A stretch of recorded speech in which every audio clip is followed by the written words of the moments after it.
Bonjour à tous et toutes et bienvenue au Good Morning Trading. Je m'excuse, il est 8h29. J'ai fait le Good Morning Trading depuis 8h. Et voilà, ça passe pas comme hier. Donc ça commence franchement à me gonfler parce que je vais pas continuer les Good Morning Trading. Si je me lève tôt, je fais les Good Morning Trading à 8h et je dois les refaire à 8h30 et ça marche la deuxième fois. Parce que ça me stresse un peu pour mon trading. J'ai pas ma demi-heure de concentration voilà, pour pouvoir trader. Alors je vais le faire en mode ultra rapide, hein, parce que j'avais pris en plus une demi-heure pour développer plein de choses. Là je vais vous le condenser. Bon, donc on attaque le calendrier boursier, on a l'indice ZOO à 9h GMT, ça fait 10h. C'est quelque chose qui est important, c'est le sentiment des chefs d'entreprise et des investisseurs allemands. Ça va être regardé en Europe. On a une problématique toujours que l'on a eu hier, je vous avais dit, faites attention à acheter sur les plus hauts historiques, dans le climat de tension que l'on a à l'heure actuelle. Ça risque d'être un petit peu dangereux. Bon, c'est ce qui s'est effectivement passé. On s'est mis à descendre notamment sur le Nasdaq, pile sur les supports que je vous avais indiqués. Ils ont bien rebondi. Donc j'espère que vous avez pris quelques points comme cela au passage. On se retrouve donc sur un climat de tension assez fort, et ce qui reprend le dessus, donc c'est les craintes de l'inflation, d'autant plus qu'on a deux statistiques américaines qui vont tomber mercredi et jeudi et qui sont extrêmement liées à l'inflation. Donc c'est aussi un petit peu ce que l'on entend. Mais attention, si le Nasdaq s'est pris une baffe, on a à peu près toutes les grosses actions du Nasdaq qui sont pris moins 2%, de Intel à Microsoft. On a une très très bonne résistance du Dow Jones. Donc on est sur un marché qui est vraiment très très très très délicat. On a des indices qui se prennent une bonne baffe et puis on en a d'autres qui résistent bien, qui se mettent sur des supports de résistance comme le CAC 40, comme le DAX, comme le Dow Jones. On va voir cela en détail. Donc là on me dit que ça fonctionne. Bon voilà, je suis content de ne pas le faire une deuxième fois pour rien. C'est quand même assez frustrant, surtout quand là je suis obligé de le faire à toute vitesse alors qu'à 8h j'avais tout le temps pour vous faire le Good Morning Trading. N'hésitez pas à vous abonner pour recevoir une petite alerte quand je fais des nouvelles vidéos. Il y aura une nouvelle vidéo par jour en plus du Good Morning Trading, mais pas d'article sur le blog. Donc seulement si vous êtes abonné à la chaîne, vous pourrez être informé. Hier, j'ai fait une vidéo sur comment est-ce qu'il faut ouvrir un compte professionnel, un compte d'entreprise pour trader, les forces et les avantages. Et puis n'hésitez pas à mettre des petits likes parce que là, je suis sur le point d'arrêter complètement les GMT. Si YouTube déconne comme ça tous les matins, ce sera pas possible pour moi de continuer. Je vais essayer de me calmer parce que je suis rarement en colère, mais là ça me fait vraiment chier parce que j'ai absolument tout sous les yeux, nickel. YouTube me dit que je suis en direct qui diffuse et je parle pendant une demi-heure, à la fin il n'y a rien. Donc c'est un petit peu fatigant. C'est le problème de faire ça tout seul aussi. Si j'avais une équipe technique qui m'en informerait tout de suite et je ne parlerais pas pendant une demi-heure pour rien. On attaque donc l'analyse technique. Alors j'avais fini sur le DAX lors de la première vidéo que vous ne verrez jamais. Je vais reprendre un peu ce que j'ai dit. Je vais commencer par le Nasdaq. Donc le Nasdaq, comme je vous l'avais indiqué, pivot mensuel, middle support à mensuel, on a bien eu des rebonds hier, c'est d'ailleurs là où je suis essentiellement intervenu, donc ça a même très bien fonctionné. Et puis ici on a vraiment un signal de baisse, c'est à partir de 20h quand on casse donc vous voyez, premier passage, rebond, c'est bon.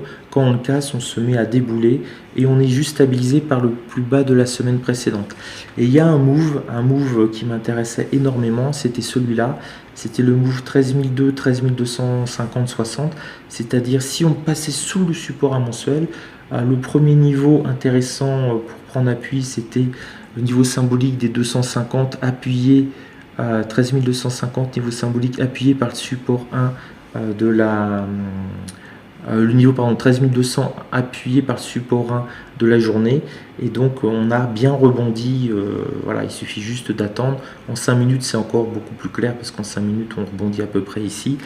et d'aller rechercher le support 1 mensuel, la fermeture de ça. Alors ça c'est un peu frustrant parce que c'est un mouvement que j'avais repéré hier, il a eu lieu cette nuit donc j'ai pas pu le trader, et aujourd'hui je vais pas le trader parce qu'il vient d'avoir lieu. Donc si on se remet à rebaisser, si on descend sur les 13 200, je ne rentrerai pas en position de day trading comme là je voulais faire pour essayer de prendre 50 points, 60 points. Peut-être éventuellement en scalping pour essayer de choper 2-3 points rapidement. Je vais faire très attention parce que ce mouvement a eu lieu, et ça c'est un petit peu frustrant. Si on a encore une vague de baisse sur le Nasdaq, on voit très bien ici ce qui pourrait vraiment limiter la vague de baisse, c'est bien sûr le contact des 13 000 points niveau symbolique et le plus bas du mois précédent légèrement sous les 13 100. Donc sur le Nasdaq, je ne vais pas du tout prendre de position le matin, je vais vraiment attendre l'ouverture à 15h30 et voir si on se met à baisser. Donc je suis en alerte, j'ai 2 alertes d'intervention. Cette zone des 13 100 plus bas du mois précédent, niveau symbolique, possibilité peut-être d'acheter légèrement sous les 13 100 pour un retour sur le support 2 de la semaine, voire un retour vers 13 150 et par extension se rapprocher des 13 200. Donc là il y a peut-être un petit coup de 10, 20, 30, 40 points à jouer. Et puis surtout, là, ce serait vraiment bien, ce serait les 13 000. Là, 13 000 plus middle S2 mensuel qui est 20 points en dessous. Là, on a une zone de réaction potentielle pour faire 13 000 retour au plus bas du mois précédent ou s'en rapprocher. 13 050 peut-être. Là, il y a 50-100 points peut-être possible à prendre. Donc, c'est vraiment ce que je vais surveiller. Et puis, si on se met à monter, je vais suivre doucement parce qu'on a les statistiques mercredi et jeudi, 2 stats pour l'inflation américaine, et ça va vraiment être très important. Je vous rappelle, ce sont les valeurs technologiques qui ont le plus à craindre d'une augmentation des taux d'intérêt des banques centrales. Donc dès que l'on voit que le risque inflationniste dès qu'on voit que le risque inflationniste risque de baisser, on a une augmentation très forte, comme on le voit là, du Nasdaq. Là, c'était l'emploi américain qui était moins bon que prévu, donc ça éloignait un peu le risque inflationniste. Donc, le Nasdaq se met à monter.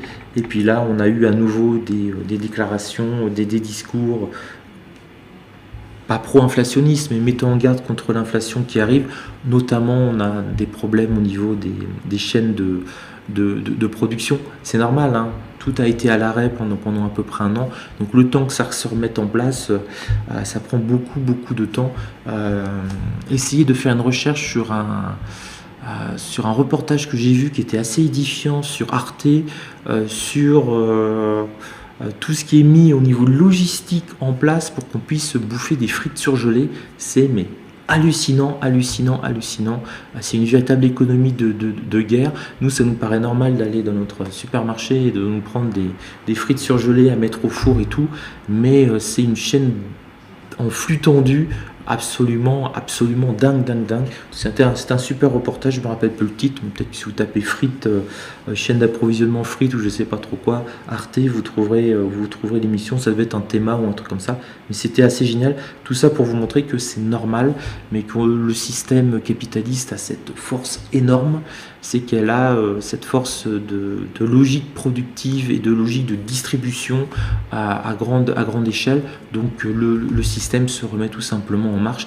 Si on était en URSS, il n'y avait pas du tout de logique ni de production, ni de développement, ni de diffusion à grande échelle. C'était l'économie de la pénurie. Et nous, le système capitaliste nous donne, en tout cas pour le monde occidental, le Japon, l'Australie, etc., un univers, on va dire, d'abondance, ce qui me paraît tout à fait normal, mais qu'on se rend compte que c'est quelque chose qui est finalement extrêmement fragile et qui a vraiment des quantités d'énergie colossales pour qu'on puisse bouffer des frites surgelées. C'est assez impressionnant. Le Dow Jones. Alors, le Dow Jones. Là, on voit une vague de baisse sur Dow Jones. On se dit oulala, c'est pas bon. Non, c'est pas catastrophique du tout pour le Dow Jones parce qu'en fait il a été battre hier un plus haut historique. Il a été chercher les 35 000 points, high score de tous les temps. Et puis petite vague de prise de bénéfices sur un niveau 35 000. On s'y attendait un petit peu et il a perdu finalement moins de 1% sur ses plus hauts historiques. Donc il s'accroche bien et toujours.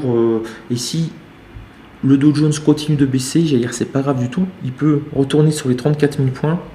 Les 34 000 points, c'était le niveau de stabilisation de tout le mois d'avril avant le up qui a fait 34 000, 35 000 points en moins d'une semaine.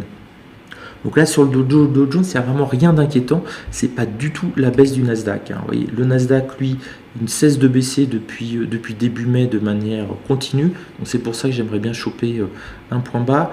Le Dow Jones, il peut se maintenir sur la zone des 34 500, descendre peut-être à 34 400 au contact de la résistance à mensuelle et il sera toujours largement au-dessus de tout ce qu'il a pu faire au mois d'avril. Sur le S&P 500, on a la même configuration sur le S&P 500. Il se tient plutôt bien. Alors là aussi, j'ai raté cette nuit quelque chose, je vous en ai parlé, je crois, ou sur le forum que j'avais repéré, que j'attendais, c'est-à-dire le contact sur les 4150, niveau symbolique assez fort sur le S&P 500. Et puis si ça se mettait à rebondir, alors vous voyez, on a été à 4149,25 au plus bas, et voir si on rebondissait, rentrer, et pour essayer de choper, j'ai en tête une dizaine de points, donc à peu près là. Là aussi, frustration du matin, en plus des conneries de YouTube. Frustration, c'est que un trade que j'avais repéré avec très forte conviction, très forte confiance sur le Nasdaq et sur le S&P 500 a eu lieu cette nuit. Je n'ai pas mis d'alerte parce que je souhaite dormir maintenant en continu la nuit, mais voilà, c'est un peu dommage. Donc même chose, même topo, si ça revient dessus, je ne le tenterai pas en day trading, un scalp pour essayer de grappiller quelques points, parce que le scénario a déjà eu lieu, l'énergie a déjà été dépensée quelque part, et c'est un petit peu triste, quoi. Il pourrait nous attendre quand même sur des horaires de négociation américaine pour aller chercher les 4150. Ce serait quand même plus sympa pour les Américains et puis pour nous aussi. Le CAC 40, alors le CAC 40, cassure des 6300 points. Alors attention, là on a l'impression que le CAC 40 s'effondre, mais c'est normal, le CAC 40 s'arrête de coter à 22h, tandis que le DAX cote toute la nuit. Donc à 8h du matin, on a le réajustement. Donc voilà, c'est une bougie qui paraît violente, mais qui est tout à fait normale. C'est le réajustement à 8h, la réouverture des futurs CAC 40. Alors lui, ce qui est intéressant, on le voit, il n'a cessé de monter le CAC 40. C'est le meilleur indice européen. Il a fait un high score lui aussi, exactement comme le Dow Jones. Lui, il a fait son high score lundi. Le Dow Jones, pareil. Et puis, on a notre vague de baisse. Alors lui, son plus haut, c'est 6390. Donc, il s'est rapproché des 6004. Petite vague de baisse, une baisse de 1,5%. Pour l'instant, il n'y a pas le feu au lac. Et en plus, on le voit techniquement, il pourrait revenir sur les 6250, reperdre encore une quarantaine de points. Ça ne le mettrait pas du tout en danger. Il serait au contact du support de la semaine, à proximité de la mi-dollar à mensuel. Voilà, ici, alors s'il reste au-dessus du plus haut du mois précédent, tant mieux. Mais il pourrait redescendre sur la mi-dollar à mensuel. Ça ne mettrait pas en cause du tout le dynamique actuel. C'est exactement comme pour le DAX. Le DAX, lui, va tenter de s'accrocher sur les 15 250. C'est vraiment ce qui est important pour lui. Donc là, on voit les indices européens arrivent sur des niveaux où ils vont certainement essayer de s'accrocher un petit peu en attendant de voir ce que vont faire les États-Unis, parce que les États-Unis nous donnent des signaux contradictoires. Il y a quelques heures, le Dow Jones fait un record historique de tous les temps et puis se prend une petite vague de baisse très contenue, donc rien que de très normal, et toujours sur cette dynamique explosive. Le Dow Jones, ça a été le bouchon de champagne, quand il s'est mis à breaker les 34 000, il est monté en 4 jours directement aux 35 000 points. Donc Dow Jones, ça va super bien. Le Nasdaq se prend des baffes sur les craintes de l'inflation. Et au milieu de ça, on a nos indices européens qui doivent choisir, qui tentent de se maintenir. Donc pour le DAX, le gros enjeu pour lui, ça va être d'essayer de sauver le point pivot de la semaine et le point pivot du mois, donc rester entre 15 200 et 15 250 pour pouvoir peut-être repartir à la hausse et aller rechercher la middle RA mensuelle. Un petit peu moins dynamique quand même comme profil que le CAC 40, puisque le up qu'il a fait début mai ne lui a juste permis d'aller rechercher les plus hauts du mois précédent, alors que le CAC 40 a été chercher un record historique. Donc 15 250, c'était le niveau d'attraction, entre guillemets, le niveau aimant du mois d'avril. J'en parlais en permanence, quand on passait en dessous des 15 250, qu'on était à 15 180, 15 200, on revenait sur 250. Donc on va voir aujourd'hui, c'est vraiment le test, si cet aimant fonctionne toujours, si ça polarise les acheteurs, les acheteurs font remonter à 15 250 systématiquement. On va voir si ça fonctionne. Et puis si on a une vague de baisse aujourd'hui, demain, après-demain, ça va dépendre des craintes sur l'inflation, des prochaines statistiques américaines qui sont super importantes. Mercredi et jeudi dessus, on a cette zone royale, on a la zone des 15 000, le plus bas du mois précédent, niveau symbolique plus bas du mois précédent, support 1 de la semaine. Donc si un achat, si on voit qu'on fonce, alors le top du top, voilà, ça arrive jamais, hein, c'est très rare, mais le top du top, c'est qu'on aille toucher les 14 950, que ça se mette à rebondir. Et là, il y a 50-100 points à se faire, un retour sur le plus bas du mois précédent. Là, il y aurait 80 points à se faire et ça ferait le mois sur le DAX. Mais voilà, ça c'est vraiment le scénario hyper idéal, le bisounours de rêve. On verra en tout cas si ça arrive. Là, normalement, ça marche, hein. Je crois que oui, c'est bon, ça a marché. Vous m'avez vu. Je suis vraiment désolé, notamment pour ceux qui attendent à 8 heures. Mais sachez que c'est quand même super frustrant pour moi aussi de faire tout ça pour rien. Voilà, donc je vais faire des tests pour vous comprendre ce qui se passe, pourquoi ça passe pas la première fois et ça marche bien la deuxième fois. Soyez prudents, attention, si je résume la situation, on a les craintes inflationnistes, ces craintes font plutôt baisser, bien sûr, les entreprises technologiques. On a le Dow Jones qui résiste bien, donc signaux contradictoires sur les marchés américains. On a les indices européens qui, eux, vont essayer de se maintenir sur des niveaux acceptables, entre guillemets. Le CAC 40 pourrait lâcher encore un peu plus de points. Il ne serait pas du tout en danger. Du tout. Le DAX, ce sera un bon signe pour lui qu'il tienne les 15 250. S'il ne les tient pas, là on a un super niveau on aura beaucoup d'acheteurs sur le niveau des 15 000. Donc soyez prudents, c'est un marché qui est difficile à trader, hein. Quand on a un indice américain qui baisse, un autre qui se maintient ou qui finit dans le vert, c'est un peu des mouvements en ciseaux, ça montre qu'il y a de la perplexité, qu'il y a la tension, qu'il y a des doutes, qu'il y a des interrogations sur les marchés, et c'est les périodes les plus difficiles à trader. Quand tous les indices sont à plus 1%, que tout est vert en Europe, en Asie, aux États-Unis, il n'y a pas grand-chose à penser. La tendance est hyper haussière, on achète, et puis après on râle un peu parce que c'est peut-être l'indice qu'on a acheté qui est monté moins vite que les autres, mais il y a pas grand danger, il n'y a pas grand risque de suivre tout le monde, voilà.